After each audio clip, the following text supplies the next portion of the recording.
வருகின்ற பல்லாண்டு காலமாக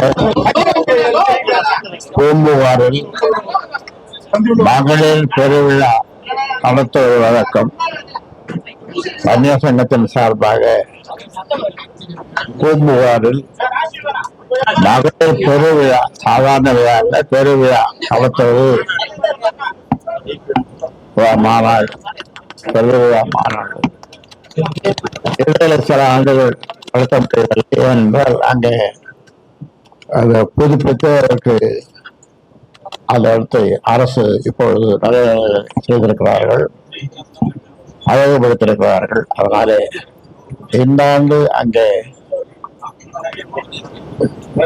மகளிர் சங்க மாநாடு பூம்புகாரில் நடத்த வேண்டும் என்று முடிவு செய்திருக்கிறோம். ஆகஸ்ட் 10 அந்த மாநாடு நடைபெறும்.